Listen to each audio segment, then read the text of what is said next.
반갑습니다. 확실함을 약속하는 실전 수학 이투스 수학 강사 양지용입니다. 자, 오늘은 옆에 당당한 표정의 학생들과 함께하고 있는데요. 자, 작년 수강생들 중에서 성적이 드라마틱하게 올랐던 학생들을 모시고 와봤습니다.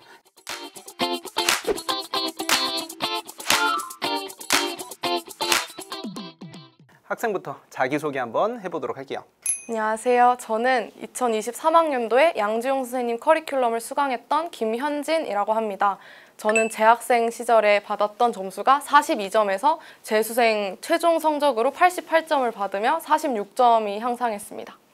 안녕하세요. 저는 양지용 선생님과 함께 공부한 권민찬입니다. 저는 확률과 통계를 선택했고 현역 수능 100분이 58에서 2024학년도 수능 100분이 91점을 받았습니다.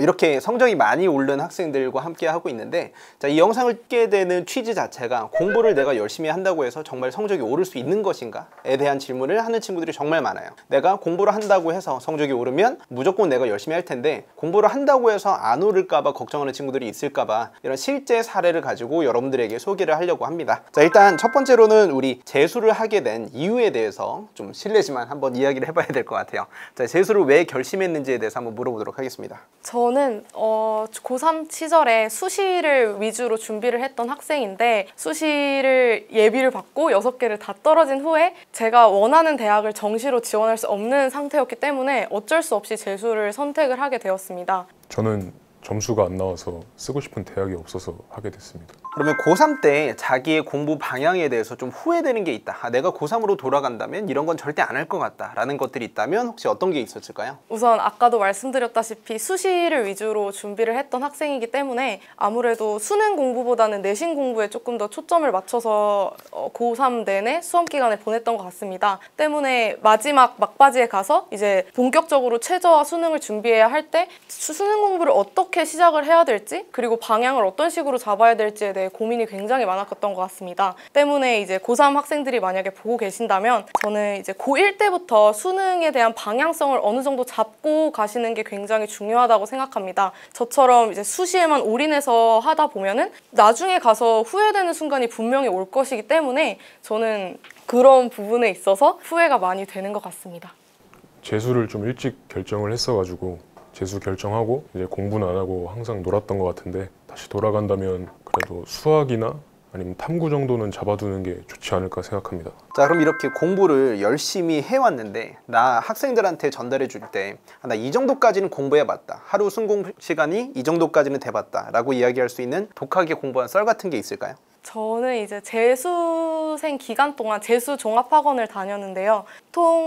아무리 못해도 13시간에서 16시간 정도까지는 나왔던 것 같습니다. 순수 공부 시간은 측정하지 않았지만 제가 집중하려고 노력했던 시간, 그리고 뭐 수업 시간, 자습 시간 이런 걸 모두 합쳐서 이제 그 정도 시간이 나온 거고요. 저는 이제 식사 시간이나 양치 시간조차도 조금 아깝다고 생각을 했기 때문에 인강이나 영단어를 보면서 밥을 먹거나 양치를 했고, 또 이제 저는 루틴이 굉장히 중요하다고 생각했기 때문에 이제 7시에 기상해서 10시 반에 집에 간 후에 이제 11시 반에 취침하는 이 루틴만은 꼭 지키자, 이렇게 생각을 했던 것 같습니다. 저로서는 이렇게 반복하는 생활 자체가 조금 어려웠기 때문에 그 루틴을 지키는 것 자체가 저한테는 독하게 공부했던 경험이 아니었나라는 생각이 듭니다. 맞아요. 이렇게 재수하는 경우에는 루틴을 지키는 것만으로도 상당히 많은 에너지가 들어갑니다. 그래서 루틴을 지키는 게 나만의 재수생활 성공 비결이었다, 이런 얘기를 해주시고, 자, 그러면 이 학생들의 수학 선행 정도는 어땠었는지 한번 물어보도록 할까요? 저는 이제 중학교 3학년 때 선행학습을 시작을 했는데 고1에 수 상하 그 정도만 선행을 하고 고등학교에 들어갔었습니다. 그런데 이제 고등학교 내신을 준비하다 보니 선행을 아무리 많이 해봤자 제가 소화를 못하면 선행학습이 의미가 하나도 없다고 생각을 했기 때문에 이제 고등학교 1학년 2학기 때부터는 선행을 거의 하지 않고 지금 제게 주어진 내신 공부에만 올인을 했던 것 같습니다. 때문에 저는 선행학습의 중요성을 그렇게 크게 느끼지 않았고, 또한 제가 확률과 통계 선택자이기 때문에 선행학습의 중요성을 덜 느꼈을 수도 있지만, 아무래도 선행학습을 빨리빨리 빼야지 이런 느낌보다는 현재 집중하고 있는 공부에 훨씬 더 에너지를 쏟는 것이 중요하다고 생각을 합니다. 재학생들 내신 대비도 함께 수업을 했었는데, 재학생들이 선행학습을 정말 많이 해도 이게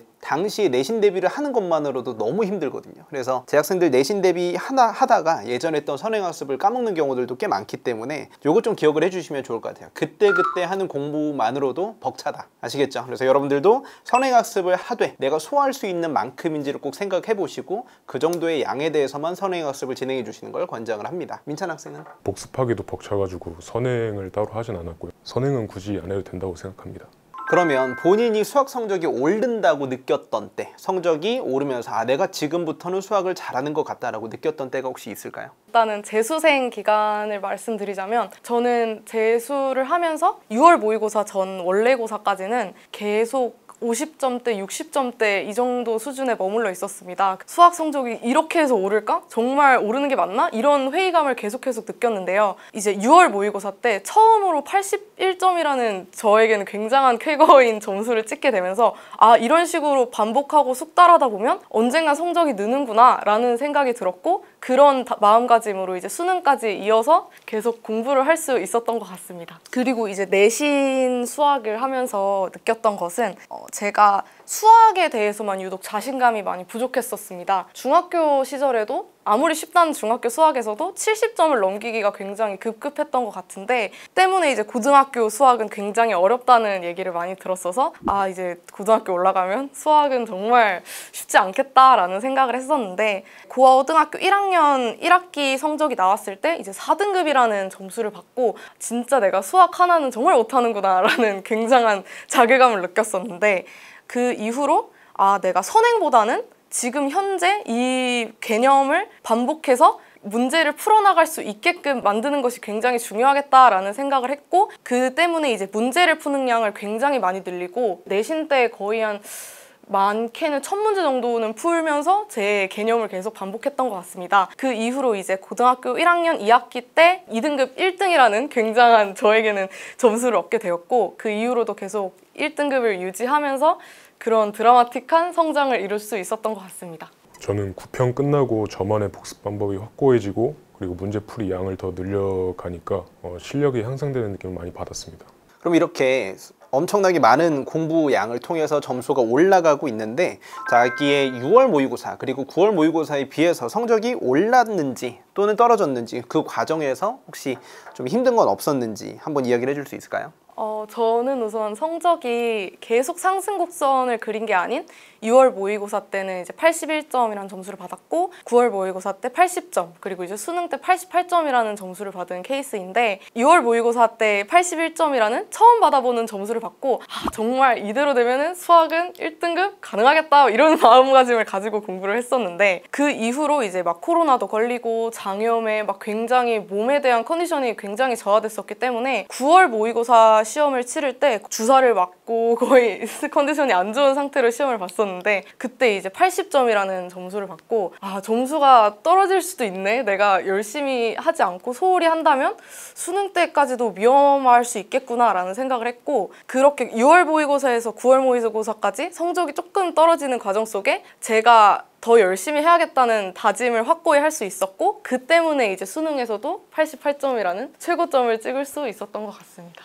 맞아요. 저도 아직도 기억이 나는데 현진 학생이 6월 모의평가를 되게 잘 보고 그 다음에 코로나에 걸려가지고 좀 많이 다운돼 있고 그러면서 수업도 잠깐 밀리고 그러면서 저한테 상담을 했던 기억도 아직도 납니다. 근데 그 이후에 잘 버텨내가지고 이런 좋은 점수가 나오는 걸 보면 이런 떨어졌을 때 어떻게 대처하는가 이런 것도 되게 중요한 것 같아요. 민찬 학생도 6월부터 수능까지 계속 쭉 올랐습니다. 평가원 모의고사를 보고 난 다음 일주일 정도는 커리큘럼이나 아니면은 내가 부족한 부분을 더 채우기 위해서 재정비하는 시간을 일주일 정도 가졌습니다. 이 시간 덕분에 성적이 올랐던 것 같습니다. 맞아요. 근데 민찬 학생도 제가 기억나는 게 9월, 6월 이때 이후부터 자기만의 좀 풀이가 확실해지니까 그때부터 문제풀이 양을 엄청나게 많이 늘리면서 저한테 실전 모의고사도 많이 질문도 하고 요청도 했었던 기억이 납니다. 이렇게 해서 자기만의 공부가 뭐 처음부터 완성이 되면 너무 좋겠지만 모의고사를 보면서 내가 이 정도 범위 내에서 이 정도 등급이 나올 수 있겠다. 그러니까 이때부터는 문제풀이를 많이 해야 되겠다 라는 생각이 든다면 그때부터는 진짜 말 그대로 양치기 공부를 시전을 해주시면 그때부터는 좋은 점수가 나올 수 있는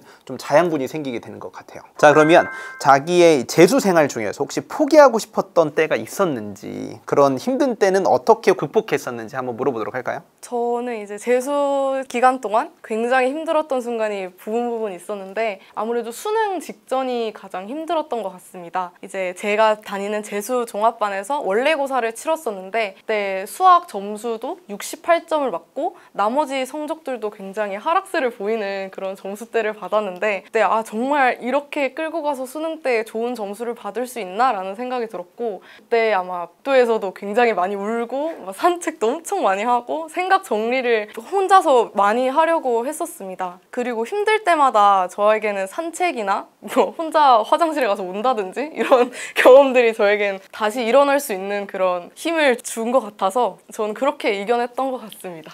좋은 것 같아요. 왜냐면은 힘들거나 그러면 포기하게 되는 친구도 요새는 워낙 많고 아니면 유튜브 쇼츠나 릴스나 이렇게 시간을 죽이면서 방황하는 경우들이 있는데 뭐 차라리 울어버린다든지 아니면 뭐 산책하면서 광합성을 하면서 좀 자기만의 생각을 정리한다든지 이런 것들은 진짜 너무 좋은 것 같아요. 민찬이도 혹시 포기하고 싶었던 때가 있었는지? 저는 반대로 극복을 하지 못해서 재수 때 포기를 했습니다. 삼수 때는 이미 경험해본 새드 엔딩을 아니까 포기하고 싶었던 때는 없었던 것 같습니다. 알겠습니다. 자, 그러면 주변 분위기 때문에 공부를 하다 보면 주변에서 뭐 공부 안 하는 친구들도 속출을 하고 아니면 분위기가 좀 흐려져서 중반 이후부터는 그것 때문에 힘들기도 하거든요. 혹시 그것 때문에 휩쓸릴 뻔한 경험이 있었는지? 이제 재수 종합반의 가장 큰 단점이 이 친목질이라고 생각을 하는데 저도 이것 때문에 굉장히 많은 스트레스를 받았었습니다.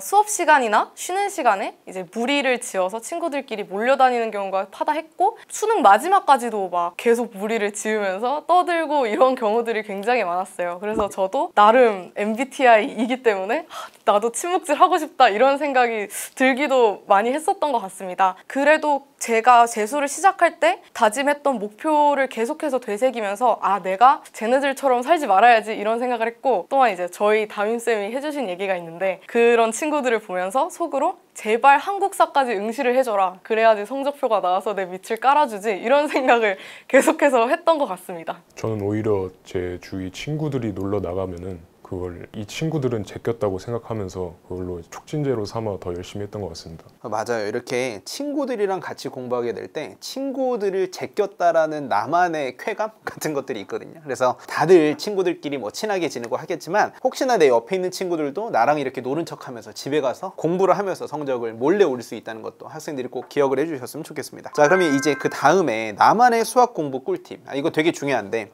나는 이렇게 수학 공부했다. 이런 것들이 혹시 있을까요? 저는 우선 수학 점수가 굉장히 낮게 나온 케이스이기 때문에 무조건 개념이다. 개념이 제일 중요하다. 그래서 재수 초반 때까지는 계속 개념을 돌리면서 문제양을 적게 하고 개념의 체화 정도를 굉장히 높였던 것 같습니다. 그리고 이제 재수 중반에 이제 양지용 선생님을 본격적으로 단과 수강을 하게 되면서 개념뿐만이 아니라 내가 이걸 어떻게 적용해야 하는지에 대한 그런 고찰이 굉장히 필요하다고 느꼈습니다. 그래서 양지용 선생님 커리를 계속 따라가면서 이게 이런 개념이 문제에 이렇게 적용이 되기 때문에 수능에서도 이런 식으로 나올 수 있겠구나 라는 걸 깨닫고 그때부터 양을 늘리기 시작해서 양준 선생님 문제를 포함해서 이제 뭐 다른 사설 모의고사나 제가 지금까지 풀었던 문제들을 계속해서 반복 숙달하면서 공부를 이어나갔던 것 같습니다. 맞아요. 이렇게 개념 강좌는 초반에 너무너무 중요해요. 근데 이제 이걸 어떻게 수능화 시키느냐, 어떻게 빈출 유형으로 공부시켜서 구조화 시킨 다음에 문제풀이에 적용하느냐는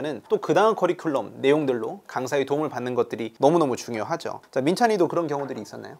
저는 복습을 강조하고 싶습니다. 저는 현강생이었어서 현강을 듣고 그 다음날 영상 강의로 한 번 더 들었거든요. 그렇게 하고 양지용 선생님 교재에 실린 문제들은 최소 3번씩 일주일 정도 텀을 두어서 풀었던 것 같습니다. 맞아요. 이렇게 좋은 문제들을 교재 문제를 통해서 학생들한테 주는데 한 번 풀어보고 필기하고 공부가 끝난다고 생각하는 친구들이 있는데 이 영상을 수강하는 모든 친구들이 언제든지 상관없어요. 텀이 뭐 하루든 3일이든 일주일이든 한 달 후든 상관없으니까 꾸준하게 3번 이상씩 풀어본다면 정말 양질의 좋은 문제들을 반복하면서 내가 혼자 풀었을 때 정답이 나오는지 확인하는 과정이 반드시 있어야 된다라는 말을 꼭 드리고 싶어요. 자, 공부 시간을 많이 확보하려면 재수생인 만큼 멘탈 관리도 상당히 중요한데 그 멘탈 관리법, 나만의 정서 안정시키는 방법이 혹시 있었는지 물어보도록 하겠습니다. 저는 이제 아까 질문에서도 말씀을 드렸다시피 혼자 화장실에 가서 울거나 복도에 가서 울거나 이런 게 굉장히 감정을 정리하는 데 도움이 많이 됐고요. 이제 제 재수 학원의 라이브러리 책상을 보면 제가 힘들 때마다 적어놨던 그런 문구들이 있어요. 너가 만약에 이 상황에서 포기를 한다면 어떻게 될지, 부모님은 어떨지, 그리고 너의 그런 자존감은 어떻게 될지 이런 거에 대해 포스트잇으로 굉장히 구구절절하게 적어놨었습니다. 그렇게 글로 적는 게 제 정서 안정에 굉장한 도움이 됐고, 그리고 집에 갈 때는 수학 문제를 풀면서 노래를 들으면서 갔는데, 아무래도 저는 음악을 굉장히 사랑하는 사람이기 때문에 이게 만약에 그날 하루가 굉장히 우울했으면 신나는 음악을 들으면서 수학 문제를 풀면 그래도 다시 일어나서 열심히 해봐야지 이런 마음이 들었던 것 같고, 집에 가면서 이제 그런 음악을 들으며 정서를 치료를 했던 게 제 멘탈 관리에 가장 주력이지 않았나라는 생각이 듭니다. 그렇게 멘탈 관리법을 들으니까 이렇게 현진 학생은 뭔가 해소했던 것 같아요. 그러니까 울면서 하든지 아니면 글로 쓰면서 자신의 감정을 정리하든지 음악을 듣든지 하는 방법으로 좀 멘탈을 관리하는 방법도 중요한 것 같다. 그래서 혹시나 자기의 MBTI 성향이, 혹시 MBTI 뭐죠? 저 ENFP입니다. ENFP. 혹시 자기 MBTI가 이런 느낌과 좀 비슷하다 하는 친구들은 나중에 수험 생활할 때도 이런 방법으로 스트레스 해소를 좀 해주면 좋을 것 같다. 민찬이도 어떻게 되죠? 저는 스트레스 받는 상황을 최대한 피했습니다. 가끔 실무 보고 채점을 안 하거나 아니면 부모님의 잔소리가 시작됐다 싶으면 한 귀로 듣고 한 귀로 흘려버리거나 스스로 판단해서 본인이 스트레스를 받는 상황을 최대한 피하는 게 중요하다고 생각합니다. 나도 이거 되게 중요하다고 생각하는데, 저는 개인적으로 민찬 학생과 현진 학생의 반반 섞은 내용인 것 같아요. 왜냐면은 실무 보고 실무 얼마나 많이 봅니까? 하루에 두세 개씩 푸는 것도 일도 아닐 텐데 매번 채점하면서 오답 노트하는 것도 물론 중요하긴 하지만 하기 싫을 때도 있단 말이에요. 그래서 부모님이랑 아니면 싸울 때라든지 아니면 친구들과 갈등이 생길 것 같다든지 아니면 내가 재수하면서 얼마나 많이 경험했습니까? 내가 이걸 그대로 응대하거나 곧바로 마주치게 된다면 엄청나게 많은 스트레스를 받게 될 걸 예상이 된다면 그때는 그냥 피해버리는 거죠. 맨날 이렇게 피하면 안 되겠지만 적당한 타이밍을 잡아서 좀 피해주는 것도 좋은 스트레스 외면법이 되겠다라고 말할 수 있을 것 같습니다. 자, 그러면 본인의 이제 재수에 대해서 이야기를 좀 더 해봐야 될 것 같은데, 자, 지금 이 영상을 보는 시기가 아마 재수 결심하게 된 초반부의 학생들에게 전달이 될 것 같거든요. 그래서 재수를 결심한 학생들에게 초반의 공부 방향에 대해서 재수 초반 이거 하나만큼은 꼭 신경을 써줬으면 좋겠다라는 것들이 있다면 이야기를 해줄까요? 저는 이제 학습적인 부분보다는 루틴을 굉장히 중요시 여기기 때문에 공부를 하는 생활 습관을 다지는 것을 우선시 했으면 좋겠다고 생각합니다. 그리고 재수 끝까지 끌고 나가는 데에는 체력이 굉장히 중요한 측면이기 때문에 초반에 학습적인 부분에서는 이제 개념을 계속 반복을 한다던가 그런 식으로 해주시면 좋겠고, 생활 습관적인 측면에서는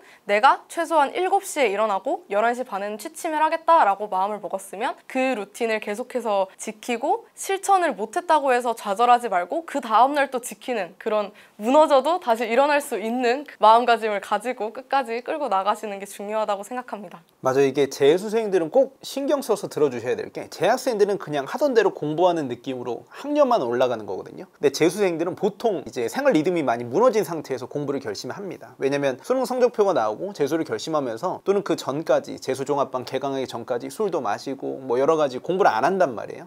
그런데 그 과정에서 루틴을 만들어 나가고 공부를 할 수 있는 몸을 만들어 나간다는 것, 이거 꼭 신경을 써주셔야 될 것 같습니다. 자, 그리고 민찬 학생도 재수 초반에 신경 써야 될 학습 방향이 있다면? 저는 작년의 실패 요인이 무엇인지 확실하게 파악하는 게 가장 중요하다고 생각합니다. 저는 작년에 1월부터 일찍 시작했던 게 가장 큰 실패 요인이라고 생각해서 삼수할 때는 과감하게 5월부터 시작했습니다. 맞아요. 이렇게 반수하는 학생들도 많고, 아니면 장기 레이스이지 않습니까? 이 장기 레이스를 끝까지 달려가다 보면 중간에 힘이 빠질 수도 있어요. 그래서 그런 내가 힘이 빠지는 거구나 라고 느낀 친구들은 오히려 좀 템포를 죽여서 2월, 3월, 4월, 5월 이렇게 시작하는 타이밍을 조절해 보는 것도 나쁘지 않다고 저는 생각을 합니다. 자, 그러면 혹시나 재수를 결심하지 못한 학생들, 아직은 갈팡질팡하고 있는 학생들에게, 또는 재수를 이제 막 결심한 친구들에게 이런 학생은 재수하면 무조건 성공한다 라든지, 아니면 이런 학생들은 재수를 고려해 볼 만하다 라고 이야기해주는 포인트가 있다면 무엇일까요?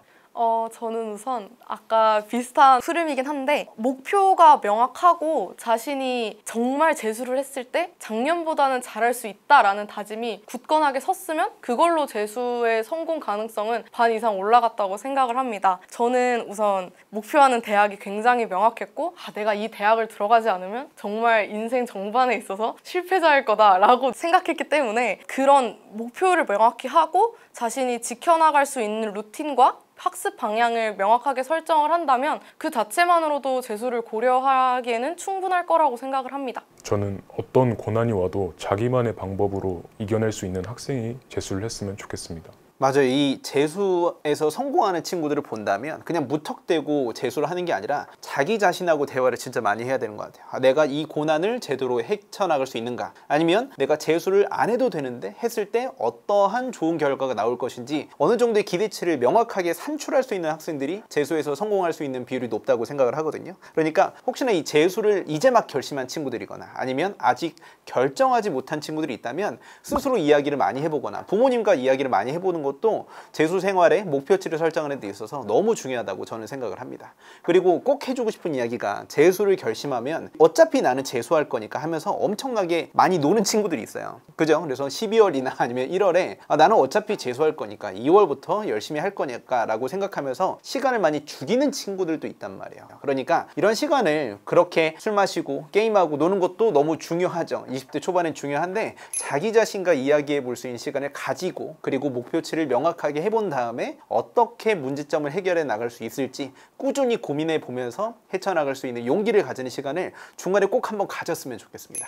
자, 그러면 엔수하길 잘했다고 생각하나요?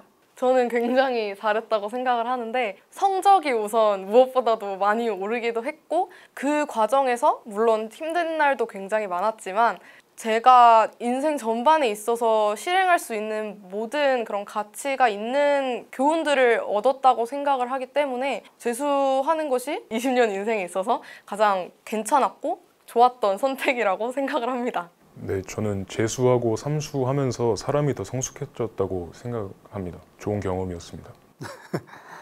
맞아요. 근데 점수가 오르고 그리고 과정에서 자기가 느꼈다고 생각하는 것들이 있으니까 이런 재수나 삼수 같은 시도들이 충분히 가치 있었다고 느끼는 학생들인 것 같습니다. 그러면 이제 N수생들에게 해주고 싶은 말. 항상 재수를 시작을 할 때 모든 사람들이 똑같이 얘기를 하는 것이 최선을 다해야 한다. 1년을 후회 없이 보내야 한다라는 말을 굉장히 많이 해주시는데요. 사실 최선을 다하자라는 말은 굉장히 약간 애매모호한 말이라고 생각을 합니다. 따라서 최선을 다하자라는 말을 어떻게 구체적으로 자신이 실천해 나갈 수 있는지를 명확히 해야 한다고 생각을 하는데요. 저는 어떤 식으로 생각을 했냐면 하루를 보내고 나서 자기 전에 내가 정말 이 정도 하루면 알차게 열심히 살았다라는 생각이 든다면 그 하루 그 자체로만으로도 최선을 다한 하루가 아니었나라는 생각을 합니다. 그 하루하루가 쌓이다 보면 결국 최선을 다하는 재수 기간이 만들어지고 그 기간이 만들어진다면 성적이 오르지 않아도 그 자체만으로도 가치 있었던 1년이 아닐까라고 생각을 합니다.